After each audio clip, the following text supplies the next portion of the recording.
จะพรีเซนต์นะครับเป็นการศึกษาเบื้องต้นนะครับของแบบจำลองที่กำลังอยู่ในระหว่างการพัฒนาแล้วก็กำลังจะพิมพ์ออกมาเป็นตัวต่อไปนะครับชื่อของหัวข้อเนี่ยคือบทบาทของชนชั้นกลางกับนโยบายการกระจายรายได้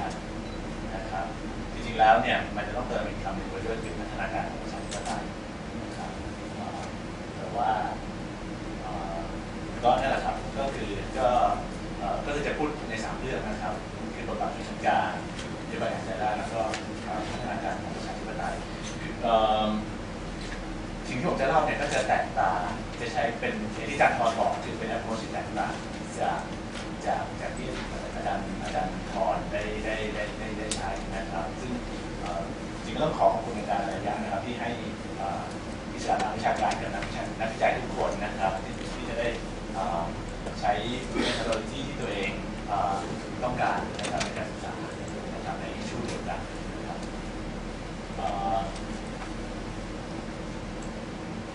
ผมจะเริ่มจากคือผมจะใช้เวลาไม่นานนะครับแล้วก็เนื่องจากงานศึกษาผมเนี่ยมันเป็นแบบจำลองทางคณิตศาสตร์ผมก็จะพยายามผมก็จะพยายามพูดคณิตศาสตร์ให้น้อยที่สุดนะครับจะพยายามพูดถึง intuition ของแบบจำลองแล้วก็คำอธิบายนะครับเพื่อที่จะได้ให้ทุกท่านเห็นถึงงานคิดเบื้องหลังนะครับของแบบจำลองนี้นะครับเริ่มจากแนวคิดเกี่ยวกับ middle class แล้วก็ความก้าวหน้าของประชาธิปไตยก่อนนะครับแนวคิดเกี่ยวกับบทบาทของชนชั้นกลางในการสร้างประชาธิปไตยเนี่ยก็มีมานานแล้วนะครับอย่างเช่นลิปเซตเนี่ยก็บอกว่าเมื่อประเทศมีรายได้สูงขึ้นนะครับหรือว่าชนชั้นกลางขยายตัวขึ้นเนี่ยนะครับประเทศที่เคยเป็นออโตริทาเรียนเนี่ยก็จะเป็นประเทศที่มีเป็นประชาธิปไตยมากขึ้นหรือว่าประเทศที่เป็นประชาธิปไตยอยู่แล้วก็จะมีเดโมแครซีที่คอนโซลิเดตคือเข้มแข็งมากขึ้นนะครับmiddle class หรือว่าชนชั้นกลางเนี่ยมีคุณูปการต่อประชาธิปไตยอย่างไรนะครับก็คืออย่างที่เจตก็บอกว่าmiddle class เนี่ยจะทำให้สังคมเนี่ยมีมุมมองเกี่ยวกับโลกที่กว้างขึ้นนะครับศัพท์ที่ใช้ก็คือ cosmopolitan คือมีความหลากหลายในมุมมองมากขึ้นกว่ามุมมองที่แคบๆนะครับชนชั้นกลางเนี่ยก็ต้องการรัฐบาลที่สามารถตรวจสอบได้ที่ต้องศึกษาดีนะครับแล้วก็ชนชั้นกลางเนี่ยต้องการสังคมที่เป็นหนึ่งเดียวแล้วก็มี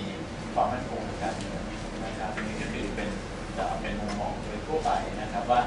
ชนชั้นกลางมีส่วนส่งเสริมนะครับให้เกิดความก้าวหน้าของประชาธิปไตยอย่างไร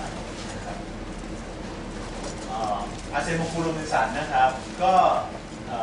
ในหนังสือของเขานะครับก็พูดถึงบทบาทของชนชั้นกลางเหมือนกันนะครับซึ่ง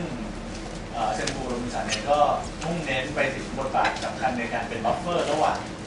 คนรวยกับชนชั้นร่ำรวยกับชนชั้นยากจนนะครับในแง่นี้เนี่ยชนชั้นกลางก็จะช่วยเหลือมีส่วนช่วยในการสร้างความก้าวหน้าของประชาธิปไตยเพราะว่าชนชั้นกลางเนี่ยมีลักษณะที่เป็น less radical ก็คือไม่ค่อยสุดโต่งเมื่อเทียบกับคือความขัดแย้งระหว่างชนชั้นกลางชนชั้นคนยากจนกับคนรวยเนี่ยคือคนน่าสุดโต่งนะครับmiddle classเนี่ยจะอยู่ตรงกลางเนี่ยจะมีสัดเป็นบัฟเฟอร์นะครับการตัดสินใจทางการเมืองหรือว่าการตัดสินใจในนโยบายการกระจายรายได้เนี่ยก็จะไม่ได้ส่งผลที่กลุ่มคนยากจนต้องการนะครับเพราะฉะนั้นเนี่ยก็จะมีสิ่งที่เรียกว่าเป็น moderate distribution นะครับนอกจากนั้นเนี่ยนะครับชนชั้นกลางได้มีบทบาทในการที่จะช่วยส่งเสริมความยั่งยืนของประชาธิปไตยนะครับคือช่วย consolidate หรือ democracy ได้เพราะว่าในแบบจำลองของอาเซโมโกรุสันเนี่ยบอกว่าต้นทุนในการรัฐประหารนะครับหรือว่าการกดขี่ประชาชนเนี่ยนะครับก็จะสูงขึ้นคือในแง่หนึ่งเนี่ยนะครับถ้าเกิดไม่มีชนชั้นกลางเนี่ยนะครับถ้าเกิดถูกทำรัฐถูกปฏิวัตินะครับชนชั้นสูงเนี่ยจะสูญเสียมากเพราะฉะนั้นเนี่ยเขาต้องการที่รักษาโพซิชั่นของอำนาจทางการเมืองไว้เพราะฉะนั้นเนี่ยat any มีคอสเพราะฉะนั้นชนชั้นสูงมีแนวโน้มที่จะใช้ความรุนแรงกับประชาชนในสังคมมากขึ้นนะครับแต่พอมีชนชั้นกลางเนี่ยนะครับประชาธิปไตยไม่ได้ทำให้คนรวยหรือว่าชนชั้นสูงเนี่ยสูญเสียมากนะเพราะว่าชนชั้นกลางเนี่ยต้องการ distribution ที่ในระดับที่ต่ำกว่าคนยากจนต้องการเพราะฉะนั้นเนี่ยต้นทุนในการที่จะกดขี่หรือในการทำรัฐประหารเนี่ยโดยเปรียบเทียบกับการอยู่ในเดโมคราซีเนี่ยก็จะไม่ถึงนะครับเพราะฉะนั้นคนรวยก็สามารถทนที่จะอยู่ในเดโมคราซีได้นะครับอันนี้ก็คือเป็นไอเดียของอาเซนโมกูโรบินสันซึ่งจริงๆเป็นเฟรมเวิร์กที่ผมเบสงานศึกษาของผมกับเฟรมเวิร์กนี้เหมือนกันนะครับคืออาเซนโมกูโรบินสันเนี่ยจะมองการตัดสินใจในมุมมองของเศรษฐศาสตร์อย่างเดียวนะครับคือชนชั้นจะตัดสินใจจะปฏิวัติจะ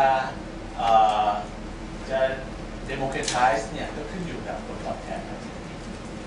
ของชนชั้นนั้นๆนะครับแต่อะไรก็ตามนะก็มีงานศึกษาที่พูดเหมือนกันนะครับว่าpreference ของชนชั้นกลางเนี่ยนะครับที่ต้องการความมั่นคงนะครับ preference for stability เนี่ยนะครับอาจจะนำไปสู่การซัพพอร์ตสิ่งที่เรียกว่าเซมัสโกคือสังคมคงอยู่เป็นอย่างไรชนชั้นกลางต้องการ stability เนี่ยนะครับก็จะซัพพอร์ตเพื่อต้องการให้เกิดการเปลี่ยนแปลงนั้นๆนะครับแล้วก็อาจจะไม่เต็มใจนักที่จะให้เกิด democratization ถ้าเกิด democratization เนี่ยนำมาสู่ potential uncertainty คือนำมาสู่ความไม่แน่นอนในการทำของเศรษฐกิจและสังคมไม่ได้มีงานศึกษาในสองทางนะครับที่พูดถึงบทบาทของการนี่จะนำมาสู่motivation ของงานศึกษานะครับเราก็จะพบว่าจริงๆแล้วเนี่ยนะครับในหลายประเทศนะครับก็มีการ democratization มีความก้าวหน้าไปสู่ประชาธิปไตยนะครับแล้วก็มีdemocratic consolidation คือความมั่นคงแต่ว่าในหลายๆประเทศก็จะไม่เกิดขึ้นแม้ว่า middle class จะใหญ่ขึ้นนะครับอาจารย์ธรบอกว่าประเทศไทยเนี่ยก็ในช่วงหลังจากการพัฒนาเศรษฐกิจใหม่ก็จะมีการก้าวหน้ามาสู่ประชาธิปไตยแต่เราอาจจะยังพูดได้ว่าถึงแม้มีคำว่าหน้าถึงประชาธิปไตยแล้วเนี่ย democracy ก็ยังไม่ consolidate ในประเทศไทยนะครับทั้งที่middle class ใหญ่ขึ้นคำถามที่ว่าทำไมนะครับอันนี้ก็จริงเป็นคำถามที่อาจารย์ธรก็แชร์ร่วมกันนะครับเราอาจจะใช้คำอธิบายที่แตกต่างหรือคำอะไรที่เหมือนกันแต่พูดที่แตกต่างนะครับในงานศึกษาของอาเซนโมกูโรบินสันเนี่ยนะครับมีข้อสมมติที่สำคัญเกี่ยวกับชนชั้นกลางอยู่สองอย่างนะครับก็คือชนชั้นกลางเนี่ยไม่รวยงานคือใกล้กับคนจนมากกว่าคนชั้นกลางต้องการ redistribution นะครับแต่ว่าต้องการ redistribution ในระดับที่ต่ำกว่าคนจนนะครับอันที่สองคือชนชั้นกลางไม่ได้เป็นกลุ่มคนที่เป็น pivotal คือมีอำนาจในการสร้างการเปลี่ยนแปลงทางการเมืองเป็นปัจจัยเป็นกลุ่มคนที่เป็นปัจจัยสำคัญนะครับคือไม่ได้ชนชั้นกลางในแบบจำลองอาเซนโมกูโรบินสันเนี่ยไม่ได้มีผลกระทบต่อความโอกาสในการสำเร็จของการทำรัฐประหารของคนรวยหรือการปฏิวัติของคนจนคือชนชั้นกลางไม่ได้เกี่ยวกับนะครับอาเซนโมกูโรบินสันบอกว่าถ้าลิชจะปฏิวัติก็จะปฏิวัติที่รู้สึกใจชนชั้นกลางนะครับถ้าพัวจะ revolution ก็จะ revolution สำเร็จได้โดยที่ไม่ต้องสนใจชนชั้นกลางนะครับซึ่งในแบบจำลองที่ผมทำเนี่ยนะครับก็จะrelax ข้อสมมติต่างๆแบบนี้นะครับและในแบบจำลองนี้นะครับก็จะในเปเปอร์ก็จะนำเสนอแบบจำลองนะครับที่อธิบายบทบาทของชนชั้นกลางที่ rich และ powerful นะครับในสังคม rich และ powerful หมายความว่าชนชั้นกลางเนี่ยมีรายได้ที่สูงใกล้กับ rich เพราะฉะนั้นมี preference ในการ distribution ใกล้กับ rich นะครับและ powerful ในแง่ที่ว่าชนชั้นกลางเป็น decisive factor หรือเป็น pivotal group ที่ สามารถจะชี้ความเป็นแปลงของคนได้นะครับอันนี้คือเป็นจุดที่แยกจากแบบจำลองของอาเซียนด้วยใช่ไหมครับ มีถามอาจารย์ท่านนี้หมายความว่าระดับกลางมีอำนาจขนาดที่เป็นตัวที่ขาดว่าจะเป็นระยะไกลได้หรือเป็นความสำเร็จของการเป็นระยะไกลหรือเป็นความสำเร็จของการ ใช่ครับ สำเร็จว่ามีความแบบนั้น มีความแบบนั้นครับคือ ตัวที่ขาด เป็นตัวชี้ขาดนะครับ แต่คือจะไม่ได้หมายความว่าเดี๋ยวผมจะอธิบายต่อไปครับว่าตัวชี้ขาดอันนี้เนี่ยจะเป็นลักษณะแบบไหนนะครับเกมที่ผมจะอธิบายเนี่ยก็จะเป็น three population classes game นะครับก็คือมีกลุ่มคนอยู่3กลุ่มมี player อยู่3 player นะครับคือ rich คือชนชั้นร่ำรวย middle class แล้วก็ poor นะครับผมสมมุติว่า rich กับเมื่อกี้การพูดถึงบทบาทของทหารนะครับผมสมมุติด้วยเพื่อความง่ายคือ rich กับ military เป็น player เดียวกันเลยครับคือมี incentive ทางเศรษฐกิจเหมือนกันนะครับเพราะฉะนั้นเวลาผมพูดถึงการรัฐประหารหรือคูเนี่ยก็คือคูบายเดวิชก็คือทหารกับเดวิชเนี่ยเดียวกันไปนะครับสเตจของแบบจำลองคือเราสมมติว่าโลกมีแค่2สเตจคือ democracy กับ non democracy เป็นประชาธิปไตยกับไม่เป็นประชาธิปไตยนะครับก็สมมติว่า middle class เนี่ยpowerful ในแง่ที่ว่าเป็นปัจจัยที่ decisive ในการส่งผลต่อการเปลี่ยนแปลงประชาธิปไตยนะครับคือถ้าพูดง่ายคือถ้าคนจนต้องการจะล้ม rich เนี่ยอาจจะสำเร็จหรือไม่สำเร็จก็ได้ แต่ถ้า middle class ร่วมด้วยจะสำเร็จนี่คือผล decisive ที่คนอื่นนะครับถ้าคนรวยจะทำรัฐประหารที่ทำคูนะครับจะสำเร็จนะครับแต่ว่าจะไม่ทำถ้าเกิด middle class ไม่ได้ผลนะครับคือเพราะฉะนั้นเนี่ยนี่คือแบบจำลองที่ผมสมมตินะครับจะทำคูได้ก็ต่อเมื่อ middle class ทำคูนะครับจริงๆแล้วแบบจำลองที่สามารถจะขยายไปในเรื่องของกลุ่มอื่นๆก็ได้ที่มี property นี้ก็คือเป็นกลุ่มอาจจะไม่เรียกว่า middle class ก็ได้นะครับเป็นกลุ่มที่ powerful และ rich พอสมควรนะครับเช่นแบบถ้าสมมติในประเทศไทยอาจจะมองว่าเป็น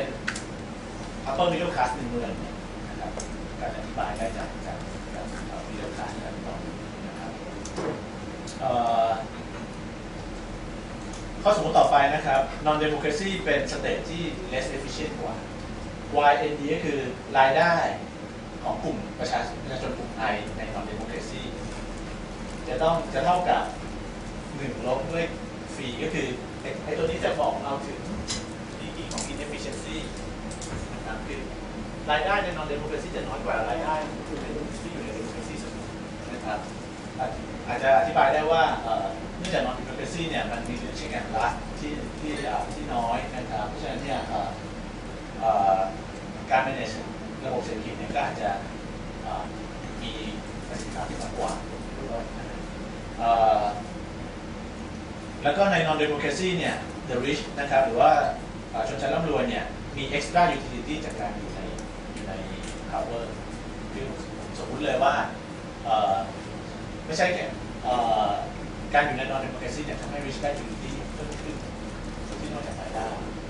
เพราะว่าถ้าเกิดเราสมมติเฉพาะอันบนแล้วส่วนด้านล่างเนี่ยจะไม่มีใครต้องการอยู่ใน non democracy ใช่ไหมครับเพราะว่าเป็นสเตทที่นั่นน้อยกว่านะครับคือเรื่อง rich เนี่ยก็จะมีการมีอำนาจเนี่ยก็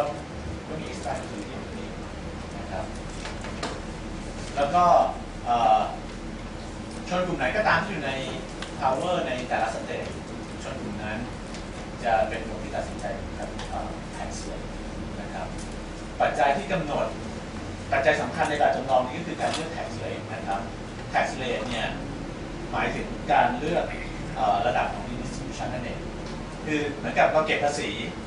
นะครับถ้าเก็บภาษีมากก็เอามากระจายให้กับทุกคน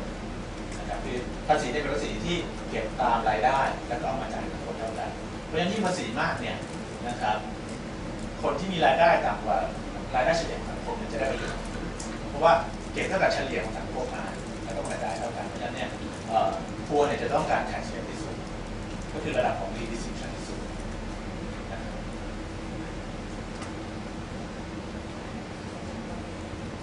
ก็ tax เนี่ยก็จะเป็นสัดส่วนของรายได้นะครับแล้วก็เอามากระจายเท่าๆกันในสังคมนะครับเรื่องนี้ก็จะเป็นรายได้หลังภาษีแล้วก็ทีก็รายได้หลังredistribution ก็คือถูกเก็บภาษีไปเท่าไหร่แล้วก็ได้หารขึ้นมาเท่าไหร่ครับตัวเทานี้ก็เป็นอัตราภาษีนะครับอันนี้คือใน democracy แต่ใน non democracy เนี่ยนะครับจะมีตัวนี้เพิ่มขึ้นมาก็คือ inefficiency จากการที่อยู่ใน non democracy เมื่อรายได้จะลดลงก็ถูกภาษีแล้วก็ได้เงินคืนเพราะว่าได้ redistribution กลับมาเท่าไหร่เท่า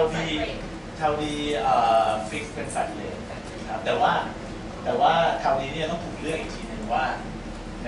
อีกวิธีเรียกว่าจะต้องเป็นขนาดเท่าไหร่แต่ว่าเมื่อเลือกมาแล้วจะฟิกเก็บทุกคนเท่ากันนะครับไม่ใช่โปรเกรสซีฟเลยอาจารย์คนที่ใช้ทรัพยากรมากนะเมื่อนักลงทุนเนี่ยคือนักธุรกิจเนี่ยแล้วคุณไปเก็บภาษีเขาเนี่ยมันคนเขาสูญเสียนะคือว่าคุณไปเก็บเข้ากับปริมาณเท่ากับใช้คนเดียวเขาในทุนเนี่ยใช้ทรัพยากรเป็นล้านคนของคนเนี่ยนี่คุณไปภาษีนี่ต้องคำนวณใหม่นะต้องเก็บใหม่เพราะว่ามันไม่สมดุลมันไม่ยุติธรรมเดี๋ยวผมจะตอบคำถามนะครับของตัวนะครับตัว C เนี่ยก็จะเป็นต้นทุนของการเก็บภาษีคือมันมี inefficiency ของเราภาษีอยู่ทีนี้ก็จะพูดถึงอัตราภาษีที่แต่ละคลาสต้องการคือถ้าสมมุติว่าเขาเลือกได้เขาต้องการอะไรนะครับเพราะฉะนั้นเนี่ยอัตราภาษีที่แต่ละคลาสต้องการก็คือการที่จะfirst order condition นั่นเองนะครับคือหาอัตราภาษีที่จะ maximize หรือว่าทำให้รายได้หลังภาษีของสูงสุดนะครับซึ่งนี่ผมจะข้ามเรื่องการคำนวณไปนะครับแต่สุดท้ายแล้วเนี่ยจะอยู่ในระดับล่างสุดนะครับก็คือว่าอัตราภาษีของ rich นะครับต้องการต่ำสุดที่สุดเพราะ rich เนี่ยมีรายได้สูงกว่าเฉลี่ยไม่ต้องการเก็บภาษีนะครับ middle class ก็เท่ากับศูนย์เพราะว่าเราสมมติว่า middle class sufficiently rich ก็คือรวยพอสมควรนะครับมีรายได้สูงกว่าเฉลี่ยเพราะฉะนั้นต้องการภาษีเท่ากับศูนย์เหมือนกันเขาเลือกได้ในขณะที่ poor เนี่ยต้องการระดับการ redistribution ก็คือต้องการอัตราภาษีที่มากกว่าศูนย์นะครับและอันนี้คือในระดับที่เขาเลือกได้เขาต้องการในระดับเหล่านี้ทีนี้เรามาดูนะครับว่า non democracy กับ democracy เนี่ยสังคมมีขั้นตอนอย่างไรนะครับพูดง่ายๆคือใน non democracy ผมจะอธิบายเป็นรูปดีกว่านะครับใน non democracy เนี่ยสังคมเริ่มจาก rich อยู่ใน power แล้ว rich เนี่ยก็เลือกระดับภาษีที่ตัวเองเป็นทำเสนอนะครับทัวร์เนี่ยพอพบในระดับภาษีแล้วพอใจไหมถ้าพอใจเนี่ยก็จะไม่รีโวลต์พอไม่รีโวลต์เนี่ยถ้าเกิดไม่รีโวลต์เนี่ยสังคมก็จะอยู่ใน non democracy ต่อไปนะครับแต่ถ้ารีโวลต์ปุ๊บเนี่ยนะครับ middle class จะต้องตัดสินใจว่าตัวเองจะจอยรีโวลต์กับทัวร์ไหมถ้าจอยเนี่ยจะสำเร็จเสมอเพราะฉะนั้นถ้า middle class จอยรีโวลต์เนี่ยสังคมจะ transition ไปสู่ democracy ทันทีนะครับที่สำเร็จแต่ถ้าเกิด middle class เลือกที่จะไม่นะครับมันก็จะขึ้นอยู่กับโอกาสละว่ามี probability แทรกที่สังคมที่ทัวร์จะรีโวลต์คนเดียวแล้วสำเร็จกับ1 ลบแทรกคือที่ทัวร์จะรีโวลต์ฝ่ายเดียวแล้วไม่สำเร็จเพราะฉะนั้นเนี่ยในแง่นี้คือ middle class มีที่ผมบอกคือ powerful ในแง่นี้นะครับคือถ้าร่วมรีโวลต์กับทัวร์จะเปลี่ยนจาก non democracy เป็น democracy ได้แต่ถ้าไม่เนี่ยก็ยังไม่แน่อันนี้ผมไม่รู้เข้าใจถูกป่ะครับเพราะว่าเราบอกว่าไม่ นี้ถ้ากับการสมมติของมิตรคลาสเดี๋ยวว่ามันรวยพอสมควรรวยอยู่ใกล้กับคนรวยมากกว่ามันทำให้อัตราภาษีตัวเนี้ยเอาเองเนี่ยเป็นตัวเดียวกันกับที่มิตรคลาสพอใจในระดับสูงใช่เพราะฉะนั้นเนี่ยมิตรคลาสในรุ่นนี้ก็ยังไงก็ไม่อยู่ลงอยู่แล้วก็ไม่แน่ครับถ้าเกิดว่าระดับ inefficiency ของrich เนี่ยสูงคือสุดท้ายแล้วการชาติมองออกเลยครับคือสุดท้ายแล้ว middle class จะชั่งน้ำหนักระหว่างการที่ต้องทนอยู่ใน inefficiency ของ rich กับ redistribution ใน democracy ที่เป็นสิ่งที่ควรนะครับในการชั่งน้ำหนักตรงนี้ในขณะที่ democracy เนี่ยนะครับควรอยู่ใน power ควรก็นำเสนอวันอัตราภาษีนะครับ middle class เนี่ยนะครับตัดสินใจว่าจะ unrest หรือไม่ unrest นะครับคือถ้าไม่ unrest เนี่ยถ้าไม่ unrest เนี่ยสังคมจะต้องอยู่ใน democracy ต่อไปต้องเป็นดีนะครับแต่ถ้าเกิด unrest เนี่ยก็คือสร้าง precondition สำหรับการปฏิวัติการทำรัฐประหารให้ rich นะครับ rich ก็ตัดสินใจว่าจะทำรัฐประหารหรือเปล่านะครับถ้า rich ทำรัฐประหารสังคมก็จะ transition ไปสู่ democracy แต่ถ้า rich ไม่ทำรัฐประหารก็จะไม่มีอะไรเกิดขึ้นนะครับ unrest ก็จะไม่นำไปสู่การเปลี่ยนแปลงทางการเมืองนะครับแต่ในแบบจำลองเพื่อให้น่าสนใจเนี่ยนะครับในแบบจำลองเนี่ยจะสร้าง parameter value นะครับที่ rich เนี่ยจะปฏิวัติเสมอถ้าเกิดมี unrest นะครับคือข้อสมมุติเนี่ยคือ rich ต้องการปฏิวัติเสมอนะครับต้องการทำรัฐประหารเสมอและพวกก็ต้องการจะ revolt เสมอเพราะฉะนั้นอำนาจจะอยู่ที่ middle class ว่าจะร่วมในการทำ revolt กับพวกหรือว่าร่วมในการสร้าง precondition ให้ rich เป็นผู้หรือเปล่านะครับอันนี้ก็เป็นโครงสร้างแบบจำลองนะครับนี่ผมสมมุตินะครับว่าในแบบจำลองนี้เนี่ยนะครับมันเป็นกลยุทธ์เด่นของพัวที่จะต้องรีโวลต์ถ้าเกิดสังคมไม่ได้เป็นประชาธิปไตยและเป็นกลยุทธ์เด่นของ rich ที่จะ stage coup นะครับถ้าเกิด middle class เนี่ยสร้าง unrest ขึ้นมาในสังคมเพราะฉะนั้นอำนาจจะอยู่ที่ middle class เลยว่าต้องการให้เกิดการเปลี่ยนแปลงหรือเปล่านี่ก็หมายความว่า middle class เนี่ยเป็น class ที่ decisive สามารถสร้างการเปลี่ยนแปลงทางการเมืองได้ถ้าเป็นประการmiddle class จะตัดสินใจยังไงใน democracy ก็ขึ้นอยู่กับว่าเขาเปรียบเทียบผู้ง่ายเปรียบเทียบ utility 2 อย่างนะครับ utility ถ้าเกิดตัวอยู่ใน democracy เนี่ยก็ดีนะครับ utility กรณีนี้ถ้าเกิดอยู่ใน democracy แต่ว่าสร้าง unrest เนี่ยจะทำให้ตัวเองจะต้องย้ายมาอยู่ใน non democracy นี่คือ utility ที่ได้จากการ unrest นะครับเทียบกับ utility ที่ไม่ยอม unrest ก็คือรับ payoff คือรับภาษีที่ครัวเสนอมาให้นะครับแล้วก็ในปีหน้าก็ยังอยู่ใน democracy เทียบ2 อันนี้นะครับถ้าเกิด unrest เนี่ยก็คือล้มครัวสำเร็จนะครับก็จะย้ายมาอยู่ใน non democracy แบบนี้ก็ต้องเจอ efficiency แล้วก็ปีหน้าก็อยู่ใน non democracy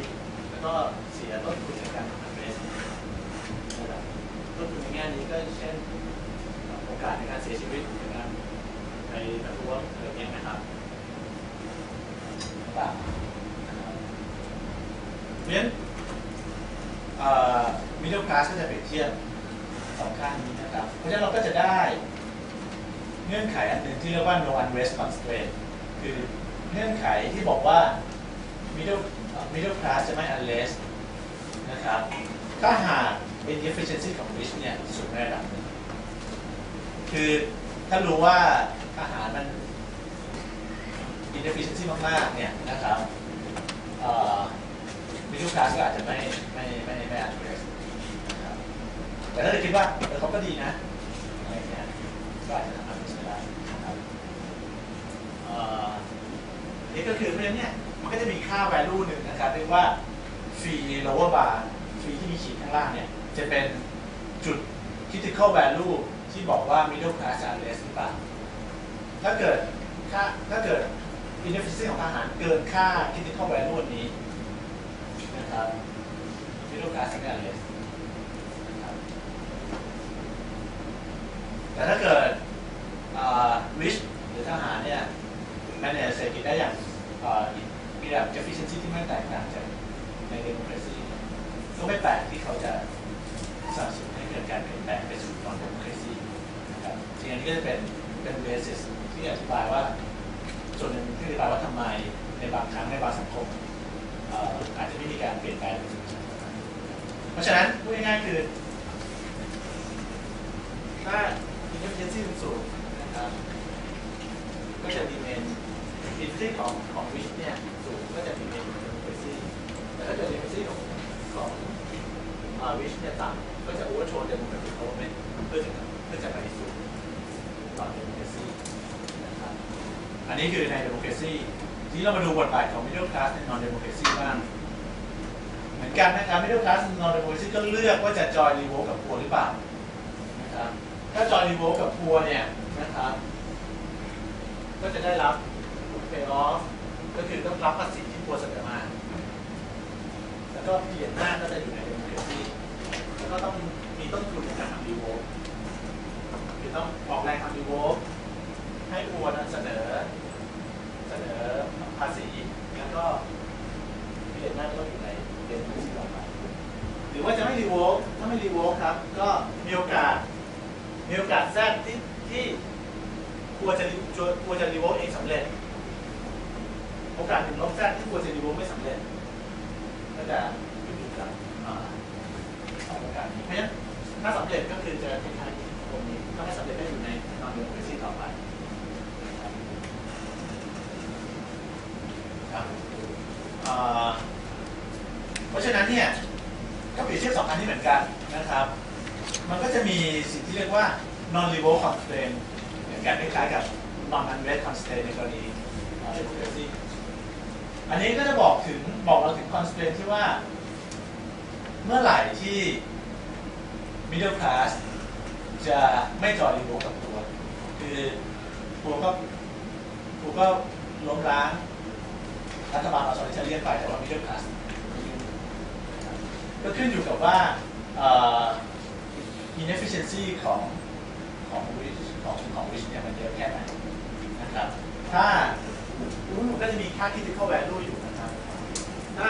inefficiency ของ rich ไม่สูงมากนะเขาก็จะไม่ revolt ไม่ join revolt ถ้า inefficiency ของ rich สูงมากก็จะสรุปคือทั้ง2 อย่างก็คือ inefficiency ที่จะไม่ได้ค่า correlate ได้เป็นตัวตัดสินทั้ง2 กรณีไม่ว่าจะเริ่มต้นจาก democracy หรือ non democracyครับจริงๆอันนี้ผมโชว์ในแง่ของ inefficiency แต่จริงๆแล้วมันก็จะมี exogenous variable อื่นที่สามารถโชว์ได้ก็คือเราสมมติให้อันนั้นคงที่ไว้แล้วก็ explain ในรูปของ inefficiency แต่อย่างนี้ถ้าจะ challenge โมเดลนี้ก็ต้องถามว่าการ assume inefficiency ภายใต้ non democracy เนี่ยมันจะเป็นแบบจุดตั้งต้นของมันจริงมันโชว์ได้หลายอันครับคือเราจะอธิบายกับ exogenous variable เนี่ยเช่นสมมติว่าผมจะอธิบายกับต้นทุนในการทำ revolt ก็ได้คือถ้าเกิดไอตัว v นี่คือต้นทุนในการทำ revolt ต้นทุนในการทำ revolt เนี่ยผมก็จะมีใน constraint นี้เหมือนกันมี critical point เหมือนกันว่าถ้าต้นทุนในการทำ revolt ต่ำ rich ก็จะmiddle class ก็จะ join revolt ถ้าต้นทุนในการทำ revolt สูงmiddle class ก็จะไม่ revolt คือมันมีเพราะฉะนั้นเนี่ยมันมี critical value ของทุก exogenous variable ที่แต่โดยผมใช้อันนี้อธิบายเฉยๆคือมันมีหลายแฟกเตอร์แต่ถ้าเราไปดูแฟกเตอร์นี้เราก็ฟิกซ์ที่ผมที่ไว้แค่นั้นเพราะฉะนั้นก็จะมีค่าฟีรับระบาดนะครับถ้า inefficiency สูงก็จะ overthrow เราตรงนี้จะเรียกโน้ตแม่งใน non democracy ถ้าเกิด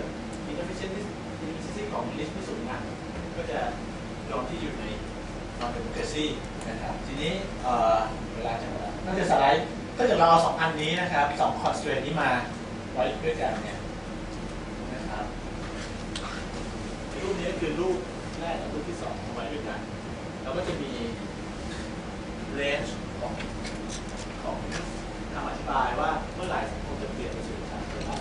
นะครับเราดูแวลูที่อยู่ด้านนี้ก่อนนะครับด้านนี้เนี่ยคือถ้าอยู่ใน democracy เนี่ยจะ overthrow democratic government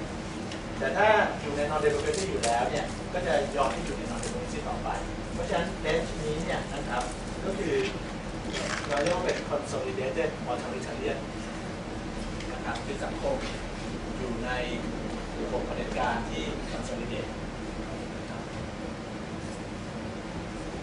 เมื่อผมใช้เป็น democracy ถ้าเกิดใช้เป็นcause of unrest ก็จะมีตัวแบบนี้นะครับตรงกลางตรงนี้นะครับระหว่างฟีบาร์กับฟีโลครับระหว่างโลบาร์เนี่ยคือถ้าเกิดสังคมอยู่ใน democracy อยู่แล้วก็จะอยู่ต่อไปถ้าอยู่ใน non democracy อยู่แล้วก็จะอยู่ต่อไปตรงนี้เนี่ยอาจจะเรียกว่าเป็น path dependency คือสังคมไหนที่อยู่แล้วก็จะไม่ขยาย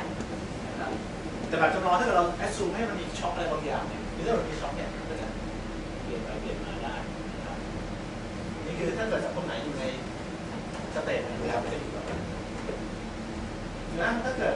inefficiency ของ dish สูงมากนะครับอันนี้เนี่ยจะเป็นกรณีที่ว่าถ้าอยู่ใน democracy เราก็จะอยู่ต่อไปนะครับจะไม่ย้ายไปหา democracy แต่ถ้าอยู่ใน non democracy ก็จะ overthrow อันนี้เราจะเรียกว่าเป็น consolidated democracy คือสังคมที่มีประชาธิปไตยที่ยั่งยืนหลักๆนี่ก็จะประมาณนี้นะครับเนื่องจากเวลาหมดนะครับก็ส่วนที่ผมทำต่อไปเนี่ยก็คือก็จะดูว่าไอ้ range อันนี้มันจะยืดผลเมื่อแฟกเตอร์ต่างๆมันเปลี่ยนไปอย่างไรนะครับถ้าเกิดคนชั้นกลางเลย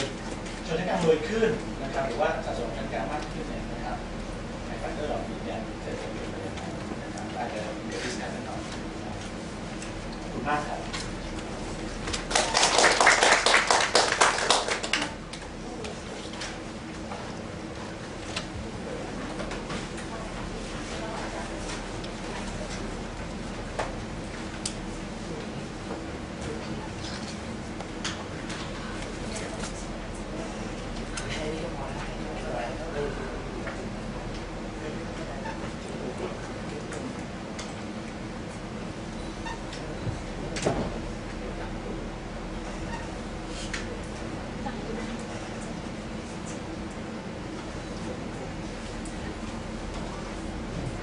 ตอนนี้ก็จะเป็นเรื่องความเหลื่อมล้ำกับระบบการศึกษานะครับกับอาจารย์เฉลิมพงศ์ขอบคุณมากครับในส่วนของผมนะครับก็จะนำเสนอนะครับงานวิจัยซึ่งยังอยู่ในกระบวนการที่ต้องปรับอยู่นิดหน่อยนะครับก็คือว่าในส่วนของผมเนี่ยนะครับผมก็จะพูดถึงในเรื่องของความเหลื่อมล้ำในเชิงของสวัสดิการนะครับที่คนได้รับนะครับซึ่งในที่นี้นะครับตัวสวัสดิการนะครับที่คนไทยที่ผมดูในที่นี้ก็คือในเรื่องของระบบการศึกษานะครับดูเรื่องของความเหลื่อมล้ำในแง่ของการศึกษานะครับซึ่งจริงๆแล้วเนี่ยนะครับในเรื่องการศึกษาก็เป็นเป้าหมายหลักอันหนึ่งนะครับที่ทางในองค์กรนะครับระดับโลกเนี่ยให้ความสำคัญในเรื่องของเป้าหมายในศตวรรษนะครับในเรื่องของเป็นโกเนี่ยก็พูดถึงในเรื่องของการศึกษานะครับโดยที่เป้าหมายนะครับของ UN เนี่ยก็คือว่าต้องการให้คนมีระดับการศึกษาเนี่ยประถมเนี่ย 100% ในแต่ละประเทศนะครับซึ่งจริงๆแล้วในกรณีของเมืองไทยอย่างที่อาจารย์พรได้พูดถึงนะครับที่อาจารย์พรอ้างผมหลายรอบก็อ้างกันนะครับก็คือว่าท่านก็ได้บอกว่าในเรื่องของการศึกษาของไทยเนี่ยจำนวนสัดส่วนคนที่อยู่ในระบบการศึกษาเนี่ยมันก็มีส่วนที่มันเพิ่มขึ้นเรื่อยๆนะครับแล้วก็ตามนะครับถ้าเรามองดูในแง่ของความเหลื่อมล้ำและโอกาสเนี่ยมันก็ยังมีนะครับเรื่องของความเหลื่อมล้ำและโอกาสในแง่ของการศึกษานะครับโดยที่ผ่านมานะครับเวลาที่เราพูดถึงเรื่องของการศึกษานะครับการวิจัยส่วนใหญ่เนี่ยนะครับก็จะเน้นไปถึงเรื่องของการวัดผลลัพธ์ด้านการศึกษานะครับอาจจะเป็นเรื่องของการเข้าศึกษาในระดับต่างๆนะครับหรือเรื่องของความสำเร็จในระดับการศึกษาต่างๆนะครับหรือการเรียนต่อนะครับในชั้นที่ต่อเนื่องต่อไปนะครับนี่คือสิ่งที่งานวิจัยในที่ผ่านมาเนี่ยได้พูดถึงนะครับ ในส่วนของข้อมูลของเมืองไทยเนี่ยนะครับถ้าดูตัวเลขล่าสุดก็คือดูจากในกรณีของข้อมูลการสำรวจนะครับของ ACS ซึ่งมีรายละเอียดของประชากรในข้อมูลสุ่มตัวอย่างนะครับที่มีรายละเอียดของประชากรในช่วงอายุต่างๆเนี่ยผมได้ลองจัดช่วงอายุต่างๆเนี่ยให้มันสอดคล้องกับการศึกษาในระดับประถมนะครับมัธยมต้นมัธยมปลายแล้วก็ระดับของมหาวิทยาลัยเนี่ยโดยดูว่าจำนวนประชากรนะครับสัดส่วนของประชากรในแต่ละกลุ่มช่วงอายุนะครับจากข้อมูล ACS ปี 2554เนี่ยเป็นอย่างไรนะครับเราก็จะพบว่าในช่วงการศึกษาระดับ 1-9 ประถม 1 ถึงมัธยม 3เนี่ยสัดส่วนของคนที่อยู่ในโรงเรียนค่อนข้างเยอะนะครับก็คือระดับ 99 กับ 97% นะครับในขณะที่เวลาที่ผ่านมาถึงในระดับของมัธยมปลายเนี่ยนะครับสัดส่วนของคนที่อยู่ในโรงเรียนเนี่ยก็เริ่มลดลงนะครับจาก 97% เนี่ยเหลือแค่ 78% นะครับแล้วเมื่อผ่านเข้าไปถึงในระดับของมหาวิทยาลัยนะครับช่วงอายุ 18-21 ปีเนี่ยสัดส่วนนี้เนี่ยก็ลดลงนะครับเหลือแค่ 40% ที่มีคนอยู่ในระดับการศึกษาในระบบการศึกษานะครับเพราะฉะนั้นจะเห็นได้ว่าในแง่ของในระดับการศึกษาที่สูงขึ้นเนี่ยคนที่อยู่ในโรงเรียนเนี่ยก็ลดลงซึ่งในส่วนนี้เนี่ยถ้าเรามองในแง่ของความเหลื่อมล้ำเนี่ยเราอาจจะมองมิติหนึ่งนะครับที่ในโครงการวิจัยนี้ดูก็คือในเรื่องของเชิงพื้นที่นะครับเพราะฉะนั้นผมก็ลองดูว่าในเชิงพื้นที่เนี่ยถ้าเราลองแยกดูอาจจะมองได้หลักๆก็คือว่าเราดูว่าคนในกรุงเทพกับคนในต่างจังหวัดเนี่ยมันมีสัดส่วนตรงนี้เนี่ยที่แตกต่างกันหรือไม่ในที่นี้เนื่องจากตัวเลขที่น่าจะเริ่มมีปัญหาคือในระดับมัธยมปลายแล้วก็ในระดับมหาวิทยาลัยนะครับในที่นี้เนี่ยการศึกษานี้นะครับผมจะโฟกัสไปที่ตัวระดับมัธยมปลายนะครับคืออายุระหว่าง 15-17 ปีเนี่ยจากข้อมูล ACS ผมลองดูในเชิงพื้นที่เปรียบเทียบในช่วงเวลาที่ผ่านมานะครับในช่วงปี 2535 เนี่ยนะครับมีประชากรนะครับที่อายุ 15-17 ปีในกรุงเทพเนี่ย 60% นะครับอยู่ในระบบการศึกษานะครับแต่ถ้าเป็นในต่างจังหวัดเนี่ยจำนวนตัวเลขนี้เหลือแค่ 50% เมื่อปี 2553แล้วก็ตามอย่างที่อาจารย์ทรนะครับได้พูดถึงนะครับว่ามันมีการใช้จ่ายนะครับที่เพิ่มขึ้นนะครับด้านการศึกษาจำนวนสัดส่วนของคนที่อยู่ในโรงเรียนในช่วงอายุ 15-17 ปีเนี่ยก็เพิ่มขึ้นนะครับจากโดยรวมเนี่ย 50% เนี่ยเพิ่มขึ้นเป็น 77% แล้วก็ 79%ในขณะที่มุมมองด้านความแตกต่างระหว่างพื้นที่ในกรุงเทพกับต่างจังหวัดนั้นความแตกต่างนี้เนี่ยไม่ค่อยเยอะนะครับไม่ค่อยเยอะก็คือถ้าตัวเลขค่าสุดคือปี 54 เนี่ยนะครับมีในกรุงเทพเนี่ยมี 82% ที่อยู่ในระบบโรงเรียนนะครับในช่วงอายุนี้แล้วก็ในต่างจังหวัดเนี่ยเกือบ 80% แต่ถ้าเรามองนะครับในแง่ของในต่างจังหวัดเนี่ยก็มีพื้นที่ที่เป็นในเมืองกับชนบทนะถ้าเราลองแบ่งกลุ่มใหม่นะครับดูว่าถ้าเป็นคนในเมืองกับคนในต่างจังหวัดเนี่ยตัวสัดส่วนตรงนี้เนี่ยจะเป็นอย่างไรนะครับแล้วก็พบว่าตัวเลขในปี 35 นะครับคนในชนบทนะครับในพื้นที่ชนบทนะครับก็คือถ้าเป็นสมัยก่อนก็คือพื้นที่นอกเขตสุขาภิบาลเนี่ยนะครับก็จะมีเพียงแค่ 35% ที่อยู่ในระบบโรงเรียนเมื่อเขาอายุ 15-17 นะครับแต่ในเมืองนะครับไม่ว่าจะเป็นในกรุงเทพหรือในเขตเมืองเนี่ย 60% อยู่ในระบบโรงเรียนแต่ว่าในปี 54 นะครับตัวเลขพวกนี้เนี่ยก็ดีขึ้นนะครับแต่ก็ยังมีความแตกต่างกันอยู่นะครับจากเดิมที่แตกต่างกัน 25% เนี่ยตอนในช่วงปี 54 เนี่ยความแตกต่างเหลือประมาณ 6% นะครับระหว่างคนในเมืองกับคนในต่างจังหวัดเพราะฉะนั้นประเด็นที่การศึกษานี้เนี่ยอยากจะลองดูก็คือว่าปัจจัยอะไรเป็นตัวที่กำหนดนะครับให้เกิดความแตกต่างระหว่างตัวสัดส่วนของคนที่อยู่ในโรงเรียนเนี่ยนะครับโดยที่อย่างที่บอกว่าในที่นี้ก็เน้นในช่วงนะครับ 15-17 ปีนะครับเนื่องจากในที่นี้เนี่ยนะครับเราใช้ข้อมูล SCS จริงความพยายามจริงๆก็เคยอยากจะลองดูในช่วงยุคมหาวิทยาลัยซึ่งในช่วงที่มันมีความแตกต่างค่อนข้างเยอะระหว่างในเมืองกับชนบทเหมือนกันแต่ว่ามันในข้อมูล SCS เนี่ยมันเก็บในลักษณะที่เป็นครัวเรือนเพราะฉะนั้น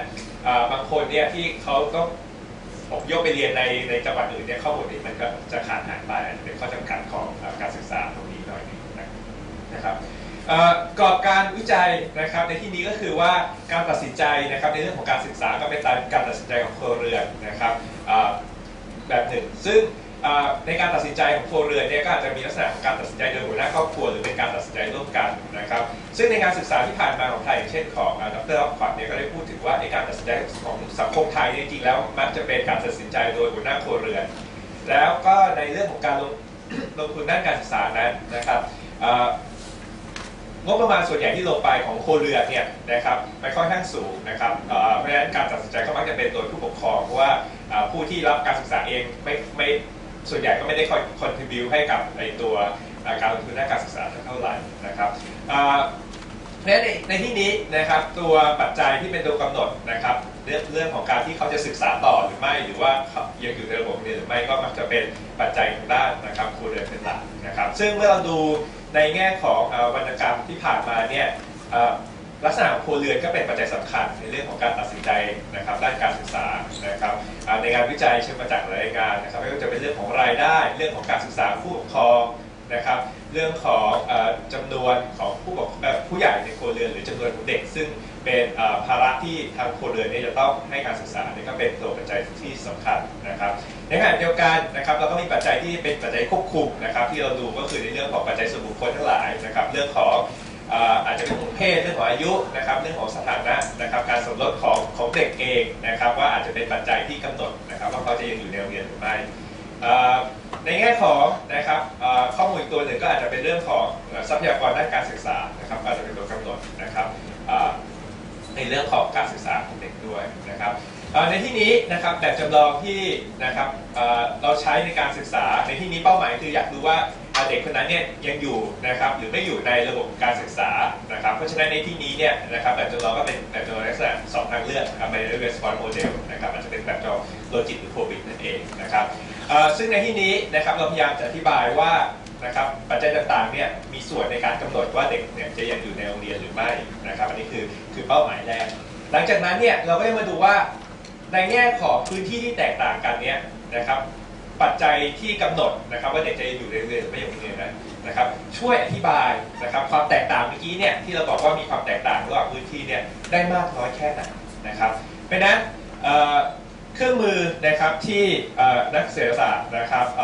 แรงงานนะครับใช้นะครับค่อนข้างยาวนานในเรื่องของการอธิบายความแตกต่างนะครับระหว่างกลุ่มคนเนี่ยนะครับก็คือสิ่งที่เรียกว่า nonlinear decomposition นะครับซึ่งก็มีทั้งในส่วนของแบบจำลองที่เป็นแบบจำลองเส้นตรงกับในที่นี้เนื่องจากแบบจำลองที่เราใช้เป็นแบบจำลองที่เป็นลักษณะที่เป็นแบบจำลอง2ทางเลือกนะครับแบบจำลองเป็น nonlinear model เนี่ยนะครับเครื่องมือการแยกส่วนประกอบนี้ก็ถูกปรับปรุงนะครับโดยแฟร์ไลน์ปี 2003 นะครับซึ่งได้แยกนะครับกลุ่มเนี่ยออกเป็น2กลุ่มแล้วก็ดูเปรียบเทียบนะครับระหว่างความแตกต่างระหว่างสัดส่วนนะครับหรือค่าเฉลี่ยนะครับของคน2กลุ่มนะครับในที่นี้ถ้ามองง่ายๆก็คือว่าสัดส่วนระหว่างคนที่อยู่ในโรงเรียนของกลุ่มที่เป็นอาจจะเป็นกลุ่มในเมืองกับกลุ่มในชนบทเนี่ยมีความแตกต่างอย่างไรก็จะถูกอธิบายได้ด้วย2ส่วนนะครับก็คือส่วนที่อธิบายจากตัวแปรต่างๆที่เมื่อกี้เรากำลังจะใส่เข้าไปในแบบจำลองนะครับเรื่องของอาจจะเป็นเรื่องของรายได้ของครัวเรือนก็ตามนะครับหรือเรื่องการศึกษาของหัวหน้าครัวเรือนก็ตามนะครับแล้วก็จะมีอีกส่วนหนึ่งนะครับเป็นส่วนที่ในวรรณกรรมก็จะเรียกว่าเป็นส่วนที่เราไม่สามารถอธิบายได้หรือเป็นส่วนที่มาจากนะครับความแตกต่างของสรรพสิ่งนะครับนอกจากนี้นะครับนอกจากดูว่าส่วนที่แบบจำลองหรือตัวแปรอธิบายได้นะครับกับที่มันอธิบายไม่ได้นั้นนะครับเรายังสนใจนะครับในเรื่องของว่าปัจจัยแต่ละตัวนั้นมันมีน้ำหนักนะครับมันมีสัดส่วนเท่าไหร่ในการอธิบายความแตกต่างที่เกิดขึ้นนะครับอันนี้ก็วิธีการก็ใช้นะครับจากเปเปอร์ข้างล่างนะครับในการแยกนะครับสัดส่วนนะครับของตัวแปรแต่ละตัวนะครับข้อมูลที่ใช้นะครับเราใช้ข้อมูลการสำรวจของสำนักงานสถิติแห่งชาตินะครับ ACS ปี 2011 นะครับปี 2554 นะครับก็เราดึงเฉพาะนะครับกลุ่มประชากรอายุ 15-17 ปีมานะครับเพื่อดูว่ากลุ่มประชากรเหล่านั้นเนี่ยยังอยู่ในโรงเรียนหรือไม่อยู่ในโรงเรียนนะครับซึ่งกลุ่มประชากรเหล่านั้นเนี่ยนะครับก็เราก็จะลิงก์กับข้อมูลครัวเรือนนะครับสถานะของกลุ่มประชากร 15-17 ปีก็มีทั้งส่วนที่เป็นอาจจะเป็นลูกหลานนะครับของหัวหน้าครัวเรือนนะครับหรืออาจจะมีอีกส่วนหนึ่งนะครับอาจจะเป็นคนที่ทำงานในบ้านหรืออาจจะเป็นญาติอื่นๆในส่วนนั้นเราตัดออกไปนะครับเนื่องจากการลิงก์ระหว่างการตัดสินใจของหัวหน้าครัวเรือนเนี่ยอาจจะไม่ได้ชัดเจนนะถ้าเขาเป็นลูกจ้างหรืออาจจะเป็นญาติคนอื่นๆที่อยู่ในครัวเรือนนะครับอันนี้คือข้อมูลสถิติเบื้องต้นนะครับของตัวแปรที่เราใช้นะครับตั้งแต่บรรทัดแรกนะครับตัวอันแรกก็คือเป็นเรื่องของสัดส่วนคนที่ยังอยู่ในโรงเรียนนะครับถ้ากราฟตารางทางด้านซ้ายมือนะครับผมก็เปรียบเทียบระหว่างต่างจังหวัดกับในกรุงเทพนะครับก็เห็นได้ว่าสัดส่วนนะครับก็ เนื่องจากในที่นี้อาจจะแตกต่างจากในตารางอันแรกนะครับเพราะว่าอันนี้เราดึงเฉพาะนะครับคนที่เป็นลูกกับหลานคนในครัวเรือนเนี่ยก็จะมีเห็นได้ว่าสัดส่วนคนที่อยู่ในกรุงเทพเนี่ยนะครับ 85% ยังอยู่ในโรงเรียนนะครับถ้าต่างจังหวัดก็ 81% ซึ่งจากตรงนี้เนี่ยอาจจะไม่ค่อยนะครับแตกต่างกันมากนะครับส่วนด้านขวามือนะครับก็จะเป็นในเรื่องของเปรียบเทียบระหว่างเมืองกับชนบทนะครับเพราะฉะนั้นในส่วนในเมืองเนี่ยนะครับมี 84% ที่ยังอยู่ในโรงเรียนนะครับแต่ในชนบทเนี่ยเหลือแค่นะครับ 78% ที่ยังอยู่ในโรงเรียนนะครับตัวแปรอื่นนะครับก็เป็นตัวแปรที่เราใช้อธิบายนะครับในเรื่องของการตัดสินใจในการอยู่ในระบบการศึกษานะครับก็มีตั้งแต่นะครับรายได้ของครัวเรือนนะครับก็จะเห็นได้ว่ามีความแตกต่างกันนะครับในกรุงเทพนี่อันนี้เป็นหลักพันนะครับก็ 56,000 บาทต่อเดือนนะครับเทียบกับต่างจังหวัด 23,000 นะครับบาทต่อเดือนนะครับหรือถ้าเทียบระหว่างชนบทกับในเมืองนะครับชนบทมีรายได้เฉลี่ยนะครับ19,000 บาทนะครับต่อครัวเรือนแล้วก็ในเมืองมี 30,000 นะครับบาทต่อครัวเรือนนะครับตัวอื่นๆก็จะเป็นนะครับตัวแปรที่เราใช้นะครับในการอธิบายนะครับเพราะฉะนั้นจากตรงนี้นะครับเราก็จะใช้นะครับแบบจำลองนะครับโลจิกนะครับในการอธิบายนะครับว่าแบ่งเป็น2กลุ่มนะครับก็คือกลุ่มอันแรกแบ่งเป็นระหว่างกรุงเทพกับต่างจังหวัดดูก่อนนะครับว่าพฤติกรรมมีความแตกต่างกันหรือไม่แล้วปัจจัยต่างๆเนี่ยมีอิทธิพลต่อการตัดสินใจในการอยู่ในโรงเรียนมากน้อยแค่ไหนนะครับในแบบจำลองนี้นะครับตัวที่เป็นตัวหนาๆเนี่ยนะครับก็จะเป็นตัวที่ค่าสัมประสิทธิ์เนี่ยมันมีนัยสำคัญนะครับในการอธิบายนะครับค่าที่เป็นบวกนะครับหมายถึงว่าเมื่อตัวแปรนั้นเพิ่มขึ้นนะครับความน่าจะเป็นหรือโอกาสที่คนจะอยู่ในโรงเรียนเนี่ยก็จะเพิ่มมากขึ้นอย่างเช่นรายได้นะครับรายได้ที่เพิ่มขึ้นนะครับ 1,000 บาทก็ทำให้ความน่าจะเป็นในการที่อยู่ในโรงเรียนในกรณีของคนกรุงเทพเนี่ยก็เพิ่มขึ้นนะครับ 0.2% นะครับง่ายๆอันนี้เป็น marginal effect นะครับก็คูณ100เข้าไปก็จะกลายเป็นเปอร์เซ็นต์นะครับหรือคนต่างจังหวัดนะครับถ้ารายได้เพิ่มขึ้น 1,000 นะครับก็ 0.3% นะครับที่เขามีโอกาสที่จะอยู่ในโรงเรียนมากขึ้นนะครับตัวแปรส่วนใหญ่ก็เป็นไปตามนะครับสิ่งที่เราคาดไว้หรือสิ่งที่พบในเนื้อหานะครับวรรณกรรมที่ผ่านมานะครับปัจจัยที่สำคัญอีกตัวหนึ่งนอกจากเรื่องของรายได้นะครับก็คือเรื่องของการศึกษาของหัวหน้าครอบครัวในที่นี้เราใช้เป็นตัวดัมมี่นะครับก็คือว่าถ้าหัวหน้าครอบครัวนะครับมีการศึกษาขั้นต่ำเนี่ยนะครับเกิน 9 ปีก็คือเกินระดับมัธยมต้นเนี่ยนะครับเราจะให้เป็น1นะครับเป็น0เมื่อการศึกษาต่ำกว่ามัธยมนะครับจบมัธยมต้นเนี่ยนะครับเราจะเห็นได้ว่านะครับการที่นะครับหัวหน้าครอบครัวเนี่ยนะครับมีการศึกษาแน่นอนนะครับ probability ที่จะมีการศึกษาสูงกว่า 9 ปีเนี่ยมี probability ที่เขาจะนะครับให้ลูกเนี่ยหรือหลานเนี่ยเรียนในระดับนะครับมัธยมปลายเนี่ยเพิ่มขึ้นนะครับเทียบกับครัวเรือนที่มีการศึกษาต่ำกว่า 9 ปีเนี่ยนะครับเพิ่มขึ้นประมาณ 10% นะครับของเด็กนะครับอันนี้ก็คือตัวแปรที่เราใช้ในการอธิบายนะครับการนะครับ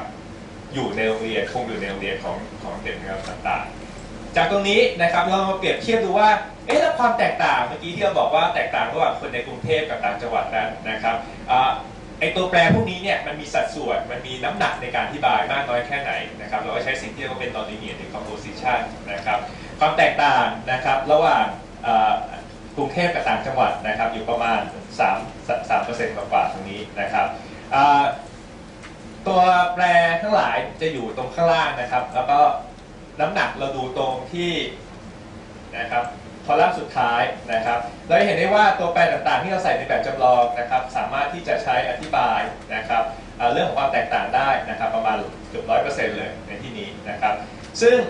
ตัวแปรนะครับที่อธิบายความแตกต่างระหว่างกรุงเทพกับต่างจังหวัดเนี่ยนะครับก็คือเรื่องของตัวแปรหลักๆก็คือเรื่องของรายได้นะครับเรื่องของรายได้แล้วก็อีกตัวหนึ่งก็คือเรื่องของหัวหน้านะครับครัวเรือนนะครับว่ามีการศึกษาหรือไม่นะครับก็เป็นอีกปัจจัยหนึ่งที่สำคัญที่อธิบายนะครับในขณะที่ตัวแปรอื่นนะครับน้ำหนักจะค่อนข้างน้อยกว่าตัวแปรนะครับ2ตัวนะครับที่เราพูดถึงในที่นี้นะครับนอกจากมองในเรื่องของนะครับความแตกต่างระหว่างกรุงเทพกับต่างจังหวัดแล้วนะครับถ้าเรามองเปรียบเทียบคราวนี้แบ่งกลุ่มใหม่นะครับเป็นระหว่างในเมืองกับชนบทนะครับผลนะครับในเรื่องของตัวแปรต่างๆเนี่ยค่อนข้างที่จะนะครับใกล้มีทิศทางนะครับและนัยสำคัญเนี่ยใกล้เคียงกับในกรณีที่แบ่งนะครับระหว่างกรุงเทพกับ ต่างจังหวัดเมื่อกี้นะครับอย่างเช่นนะครับหัวหน้าครัวเรือนรายได้ที่เพิ่มขึ้นนะครับก็ความน่าจะเป็นที่คนที่อยู่ในระบบการศึกษาก็เพิ่มขึ้นนะครับหรือเรื่องของหัวหน้าครัวเรือนมีการศึกษาเนี่ยนะครับก็มีการศึกษาสูงกว่า9 ปีเนี่ยนะครับก็มีความน่าจะเป็นที่เด็กจะอยู่ในระบบการศึกษามากขึ้นนะครับในที่นี้มีปัจจัยหนึ่งที่เมื่อกี้ผมยังไม่ได้พูดถึงก็คือเรื่องของต้นทุนนะครับเวลาที่เราพูดถึงเรื่องของการศึกษาเนี่ยนะครับการศึกษาในระดับมัธยมปลายเนี่ยถึงแม้ว่าเราจะมีการศึกษาฟรีให้แล้วเนี่ยนะครับแต่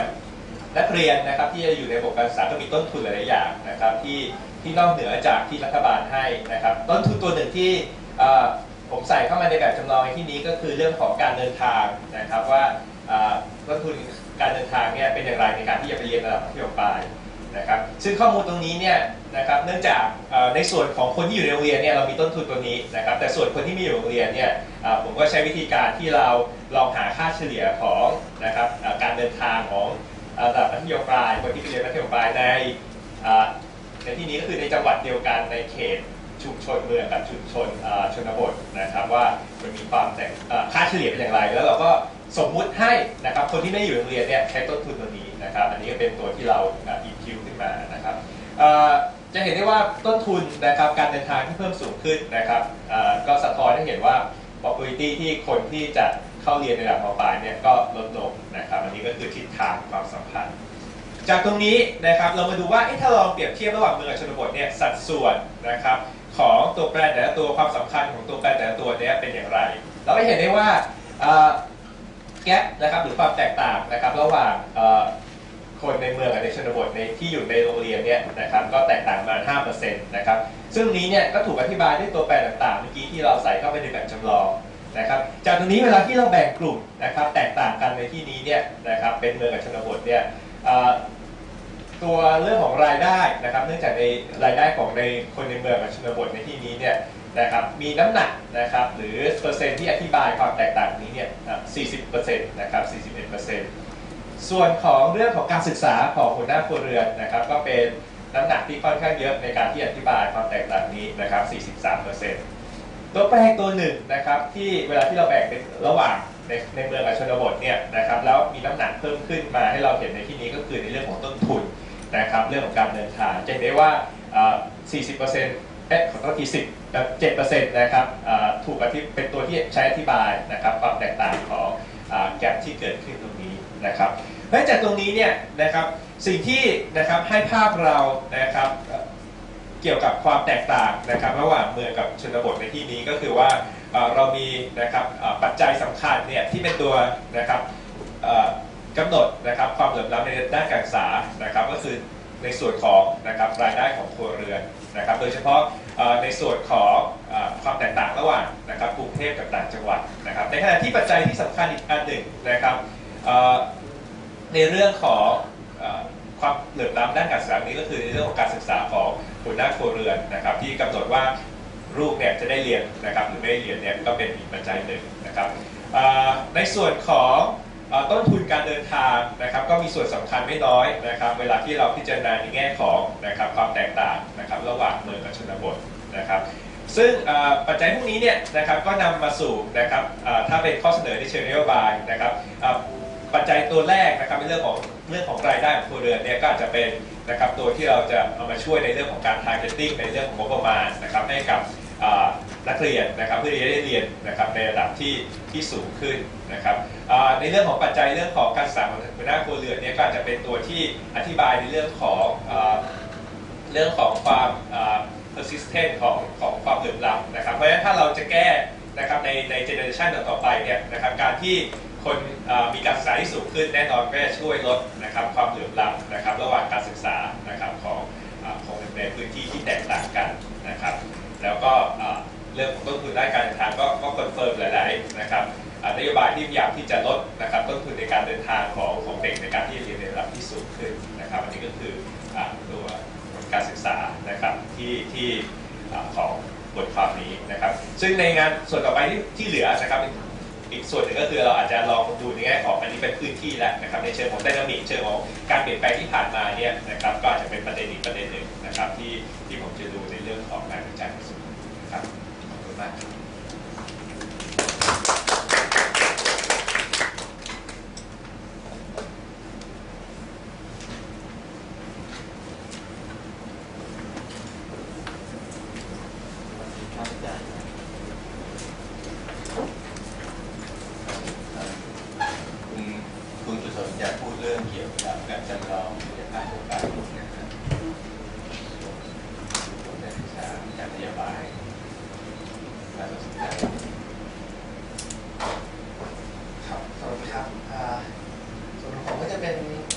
การศึกษาเรื่องผลของนโยบาย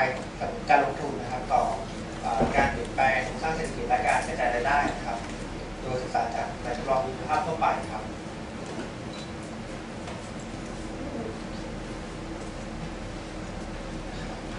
ที่มาของนโยบายนี้นะครับเกิดจากว่าเศรษฐกิจของประเทศมีการเติบโตน้อยมากครับภายใน10 ปีที่ผ่านมานะครับตั้งแต่ปี 2006 ถึงปี 2014 เนี่ย GDP เนี่ยโตแค่ประมาณ 3% นะครับจากเดิมที่โตมา 35% นะฮะเหตุผลเพราะว่าการลงทุนเนี่ยน้อยมากคือลดจาก 9% เนี่ยเป็น 2% ต่อปีนะครับรัฐบาลก็เลยคิดว่าการที่ให้กระตุ้นให้โกรทเนี่ยเติบโตมาได้สูงเหมือนเดิมเนี่ยต้องกระตุ้นการลงทุนนะครับซึ่งใน 2-3 ปีที่ผ่านมาเนี่ยก็มีนโยบายครับออกมาทุกปีเลยนะครับว่าจะต้องยกระดับการผลิตของประเทศโดยการลงทุนนะครับเพื่อเพิ่มประสิทธิภาพการผลิตเพื่อเพิ่มเทคโนโลยีนะครับ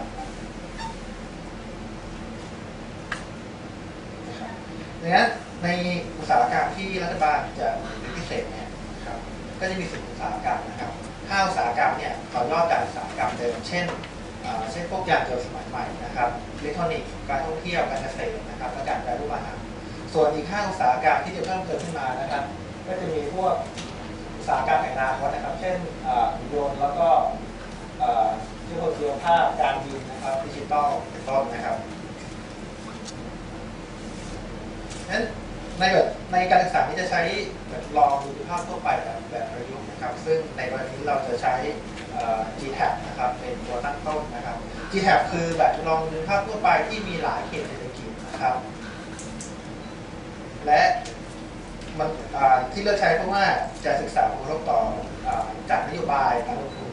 ต่อตัวแปรเชิงภาพนะครับเช่นรายได้ของครัวเรือนระดับผลผลิตและก็ระดับราคาสินค้าและระดับราคาของผลตอบแทนปัจจัยการผลิตต่างๆนะครับซึ่งแต่แบบจำลอง GTAP เนี่ยปกติแล้วเนี่ยจะเป็นแบบจำลองที่เน้นอธิบายตัวแปรในเชิงภาพนะครับดังนั้นเราก็จะมีการปรับแบบจำลองเล็กน้อยนะครับเพื่อให้สะท้อนผลต่อการกระจายรายได้ของครัวเรือนต่างๆนะครับซึ่งครัวเรือนต่างๆเนี่ยเดี๋ยวเราจะอธิบายต่อไปว่านี่มีกี่ครัวเรือนบ้างนะครับแต่ว่าแบบจำลองโดยพื้นฐานแล้วเนี่ยมันก็จะยุ่งนิดหนึ่งนะครับแต่ว่าแบบจำลองนี่จะมีอยู่3 ภาคส่วนหลักนะครับคือ government นะครับตัวสื่อจะเล็กนิดหนึ่งนะครับคือภาครัฐบาลนะครับครัวเรือนเอกชนนะครับแล้วก็ภาคการผลิตต่างๆนะครับทั้ง3 ภาคส่วนเนี่ยก็จะสัมพันธ์กันโดยinput output table นะครับการซื้อขายผลผลิตหรือปัจจัยการผลิตต่างๆนะครับเช่นรัฐบาลเนี่ยรัฐบาลก็จะเก็บภาษีนะครับจากกิจกรรมทางเศรษฐกิจต่างๆเช่นเก็บภาษีจากภาคการผลิตนะครับและเก็บภาษีจากครัวเรือนด้วยนะครับแล้วก็เอาไปกระจายซื้อสินค้าจากภาคการผลิตต่างๆนะครับเสร็จแล้วเนี่ยพอกลับมาที่ภาคการผลิตต่างๆเขาก็จะซื้อปัจจัยการผลิตจากครัวเรือนนะครับแล้วก็จ่ายเป็นผลตอบแทนปัจจัยการผลิตต่างๆให้กับครัวเรือนนั้นผลความเชื่อมโยงต่างๆในรอบภาคส่วนต่างๆก็จะมีนะครับผ่านการซื้อขายผลผลิตและปัจจัยการผลิตนะครับแล้วก็ทั้ง3 ภาคส่วนนี้จะสัมพันธ์กับภาคระหว่างประเทศนะครับคือการนำเข้าและส่งออกเป็นหลักนะครับนี่ก็มีคำอธิบายว่าในแต่ละภาคส่วนทำอะไรบ้างส่วนใหญ่ก็สมมติว่าผู้ผลิตเนี่ยจะตัดปัจจัยการผลิตเพื่อให้เกิดต้นทุนต่ำที่สุดนะครับครัวเรือนก็จะจัดสรรรายได้นะครับต่างๆเพื่อการบริโภคที่ให้เกิดความกระจายสูงสุดแล้วก็รัฐบาลนะครับสามารถที่จะให้การอุดหนุนและได้เก็บภาษีนะครับกิจกรรมทางเศรษฐกิจต่างๆนะครับนั่นในแบบจำลองนี้นะครับก็จะแบ่งครับภาคการผลิตครัวเรือนแล้วก็ปัจจัยการผลิตนี้ออกเป็นดังนี้นะครับคือภาคการผลิตเนี่ยจะแบ่งเป็น24 ภาคการผลิตนะครับก็จะไล่ตั้งแต่กลุ่มของเกษตรนะครับตั้งแต่ข้าวนะครับพืชผลการเกษตรต่างๆนะครับรวมถึงเนื้อสัตว์และจนถึงอาหารแปรรูปนะครับรูปเม็ดนะครับเป็นอาหารแปรรูปถัดมาก็จะเป็นพวกอุตสาหกรรมหลักๆก็จะเป็นยานยนต์นะครับอิเล็กทรอนิกส์เครื่องจักรกลสุดท้ายนี่ก็จะเป็น ภาคสื่อก็จะมีภาคใหญ่ก็จะมีก่อสร้างนะครับการค้าการขนส่งต้นสำหรับครัวเรือนที่ใช้นะครับจะแบ่งอย่างนี้นะครับจะแบ่งครัวเรือนเนี่ยออกเป็น25ครัวเรือนนะครับโดยที่ขั้นแรกเนี่ยจะแบ่งเป็น5ครัวเรือนก่อนตามระดับรายได้5ระดับนะครับ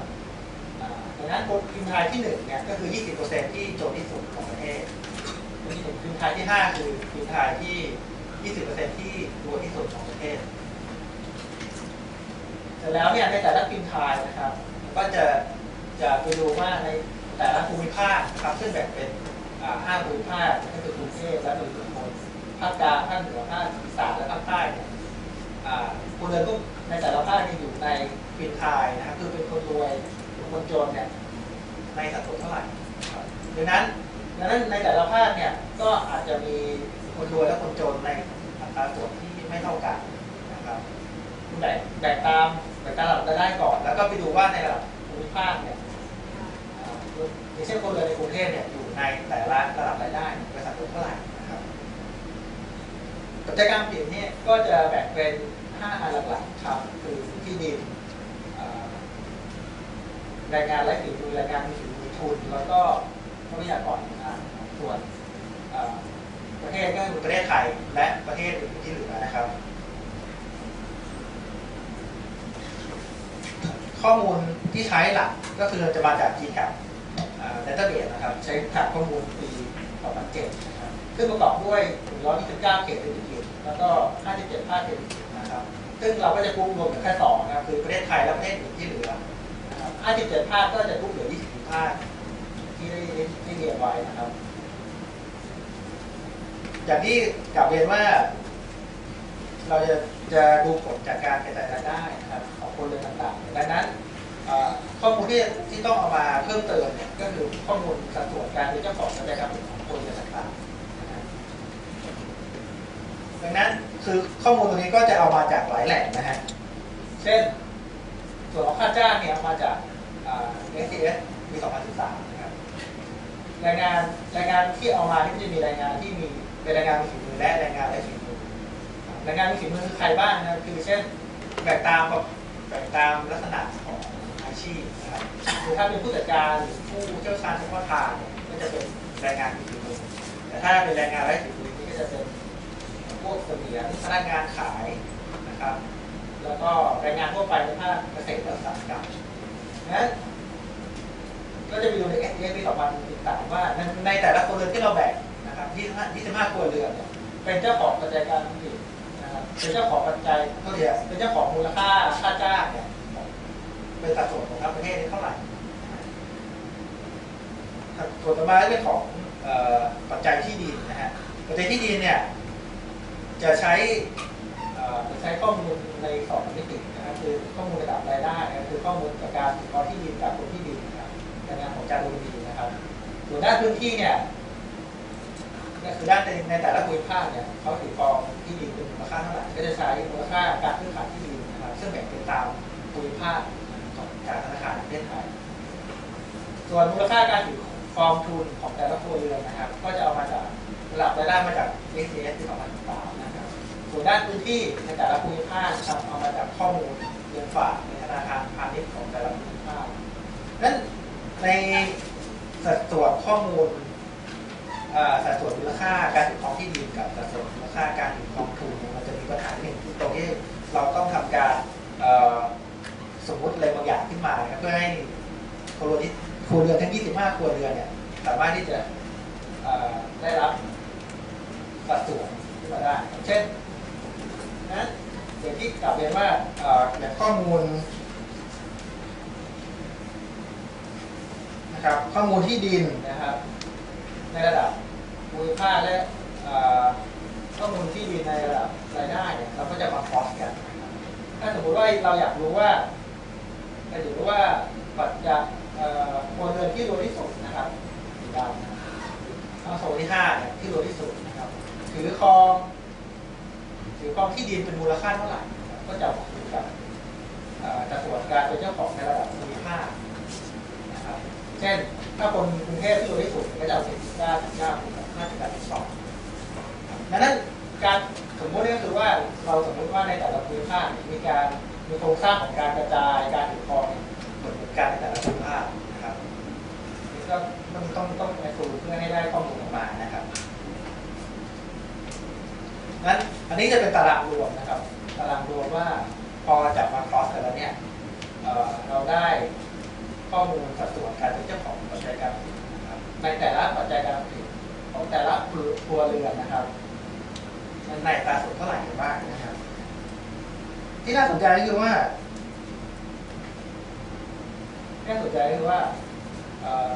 ในกลุ่มครัวเรือนที่ยากจนนะครับ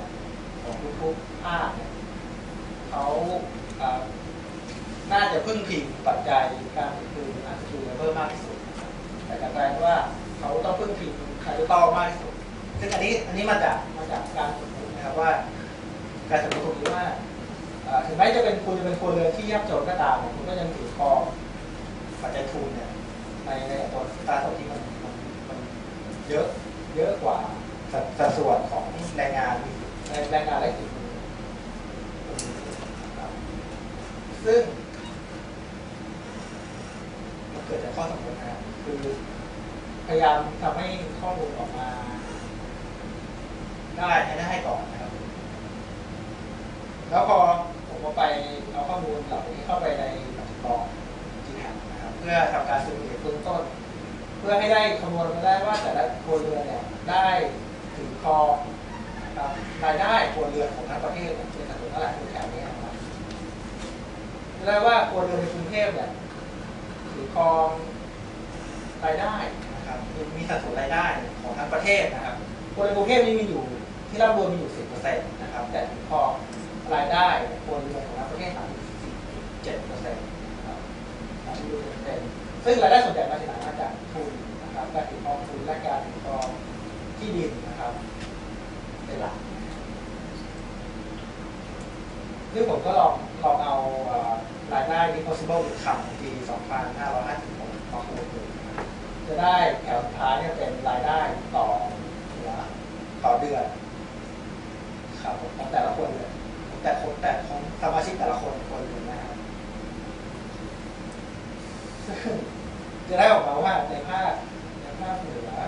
ทั้งหมดในภาคอีสานและภาคเหนือรายได้ต่อคนต่อเดือนประมาณ300 กว่าบาทถึง400 กว่าบาทคือถ้าคนเลยมี3-4 คนได้ประมาณ1,300-1,400นะครับซึ่งก็ไม่น่าแปลกใจเพราะว่านี่เป็นรายได้จากการเป็นเจ้าของกิจการไม่ได้นับรวมรายได้ของการได้รับการช่วยเหลือจากรัฐหรือว่าการได้รับการช่วยเหลือจากญาติพี่น้องต่างๆนะครับที่เป็นรายได้จากการกิจการอันนี้จะเป็นผลลัพธ์ในกรณีถามว่าพอเราข้อมูลต่างๆนะครับมาแต่การเป็นเจ้าของกิจการเนี่ยเขาได้สัดส่วนรายได้ออกมานะครับรายได้ของเขาเนี่ยประมาณเท่าไหร่รายได้เขาประมาณเท่าไหร่แต่ละส่วนต่อคนนะครับ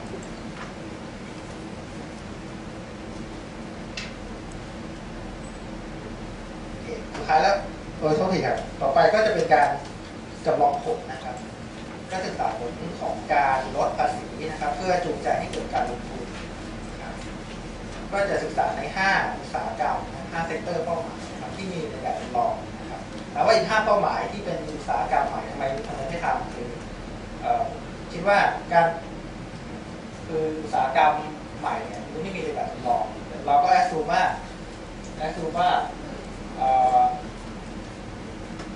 อุตสาหกรรมใหม่จะเกิดขึ้นจากการต่อยอดอุตสาหกรรมเดิมให้เป็นอุตสาหกรรมที่มีประสิทธิภาพการผลิตสูงขึ้นเทคโนโลยีสูงขึ้นโดยการแอสซูมว่าการลดภาษีนิติบุคคลเนี่ยการเป็นที่ทำการจำลองผลว่าจะมีการลดภาษีนิติบุคคลใน5เซกเตอร์เป้าหมายนะครับแล้วจะเกิดการลงทุนนะครับเกิดการลงทุนโดยลักษณะการลงทุนเนี่ยจะเป็นการลงทุนเพื่อให้เกิดเทคโนโลยีที่มันสูงขึ้นนะครับใช้เครื่องจักรเทคโนโลยีและประเทศต่างๆครับเพื่อให้เกิดประสิทธิภาพในการโดยรวมสูงขึ้น 5% นะครับแล้วก็เจาะจงที่การเพิ่มประสิทธิภาพของทุนและแรงงานมีฝีมือเพิ่มขึ้นอีก 5% นะครับมันก็เหมือนกับว่าในแต่ละเซกเตอร์เนี่ยมีการลดต้นทุนในการลงทุน การใช้เทคโนโลยีและเครื่องจักรใหม่ขึ้นมานะครับงั้นEP 1 หรือ EP 2เนี่ยก็จะจำลองผลแยกกันนะครับเพื่อให้ดูผลแยกก่อนว่าระหว่างการลดภาษีเพื่อการลงทุนอย่างเดียวนะครับแล้วจะเป็นการลงทุนที่เพิ่มประสิทธิภาพด้วยนะครับผมก็จะแยกกันดูสุดท้ายเนี่ยก็จะมารวมกันใน EP 3นะครับจะเป็นการจำลองผลรวมระหว่างของ EP 1 และ EP 2นะครับแต่ EP 3เนี่ยก็จะแบ่งเป็น5ระดับเพื่อให้ดูผลแบบนะครับให้ดูผลได้อย่างละเอียดมากขึ้นด้วยนะครับ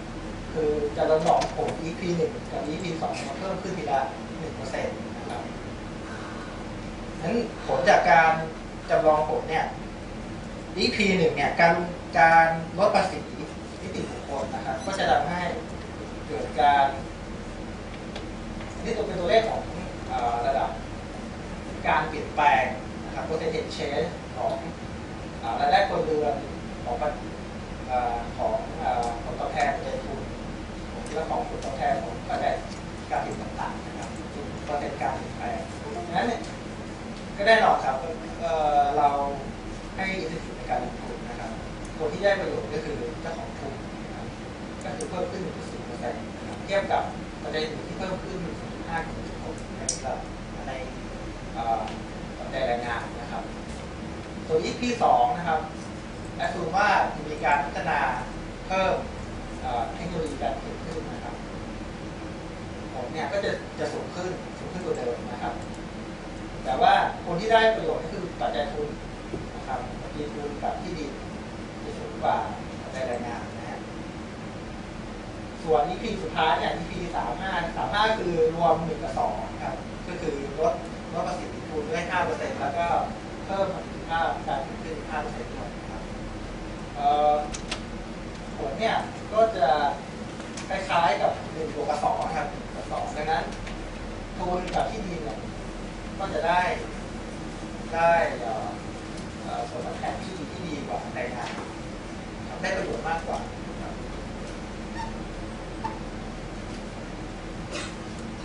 พอวัดในระดับครัวเรือนเนี่ยแต่ละครัวเรือนก็จะได้ผลตอบแทนนะครับรายได้ของครัวเรือนไม่เท่ากันนะครับคือคนที่ถือครองคนที่พึ่งพิงรายได้จากทุนในอัตราตัวที่เยอะเนี่ยก็จะได้ผลตอบแทนรายได้ที่มันสูงนะครับก็คือคนที่5นะครับคนที่5ก็จะสูงกว่าคนนะครับคนที่4ที่3ที่2นะครับในทุกๆภาคเลยนะครับในทุกพื้นที่แต่ถามว่าทำไมคนเลยที่1ในแต่ละภูมิภาคเนี่ยทำไมผลตอบแทนเขาสูงขึ้นอันนี้เป็นเพราะว่าตัวเลขที่มันมาจากข้อสมมตินะครับว่า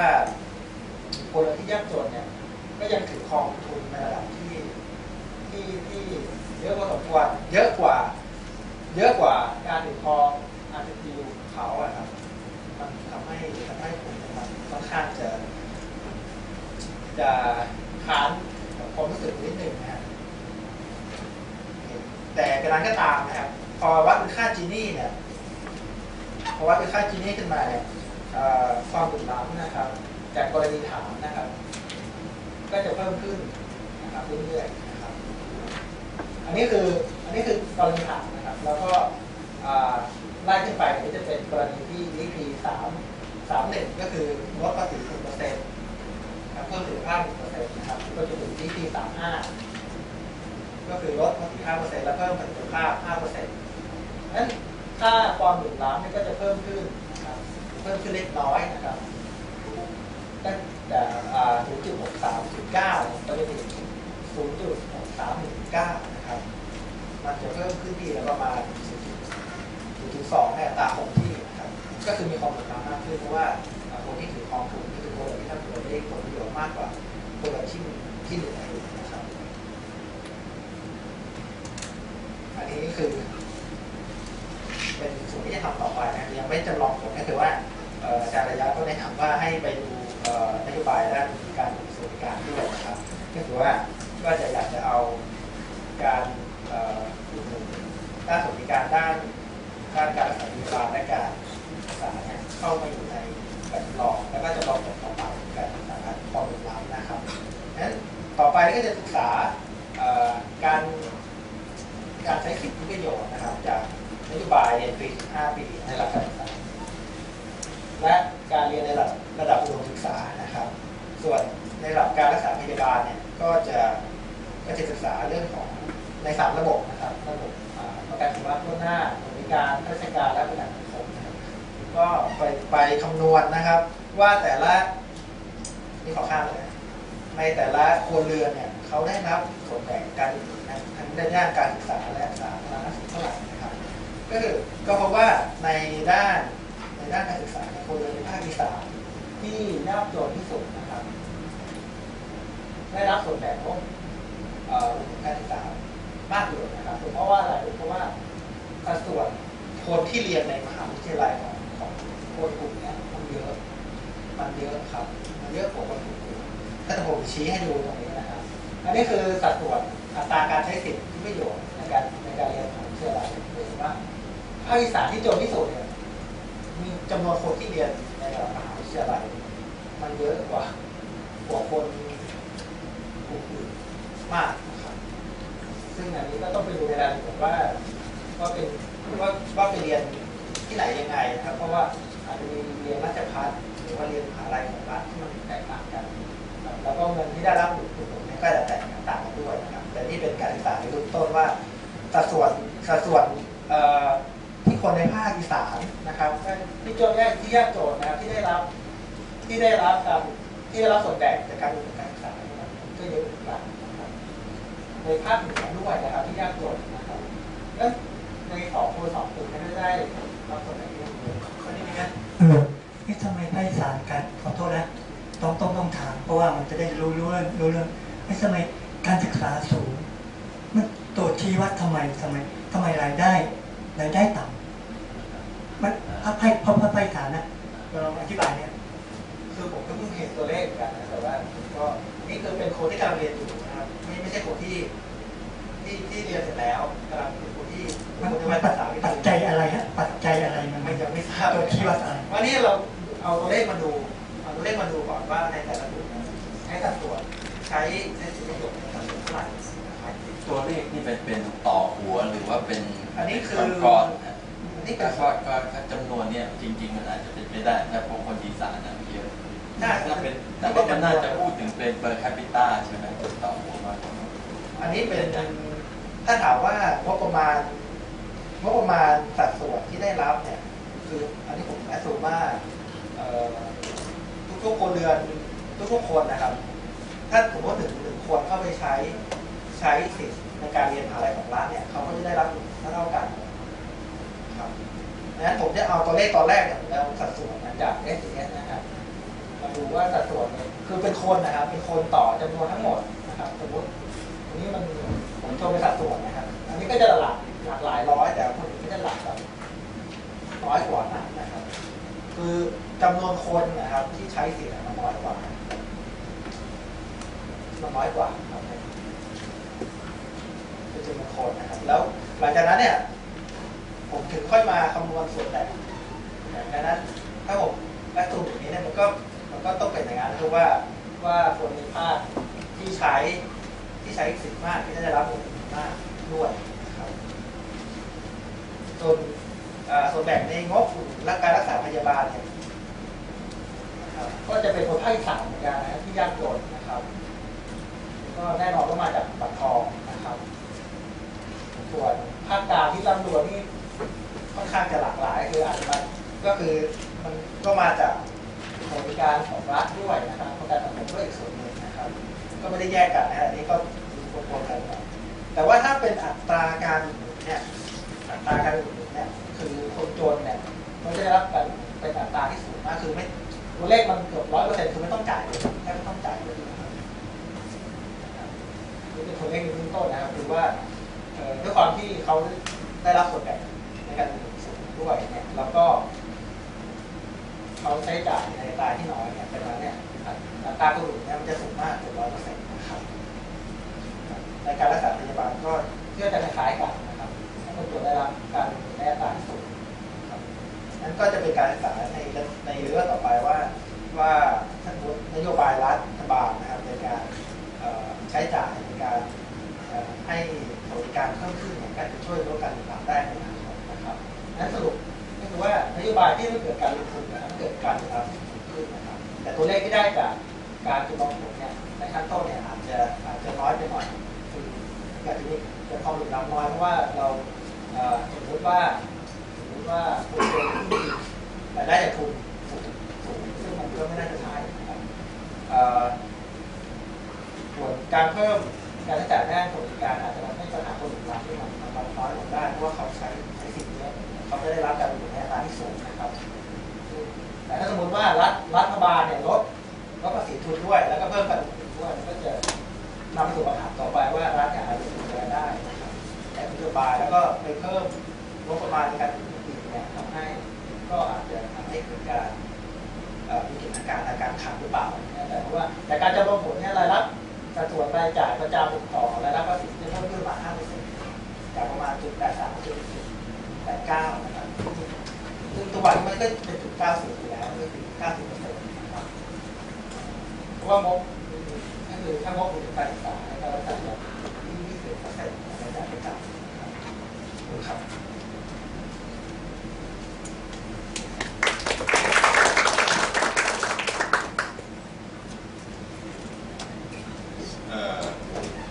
เที่ยงแล้วแต่จะทำอยู่ในบทความหนึ่งนะครับขออภัย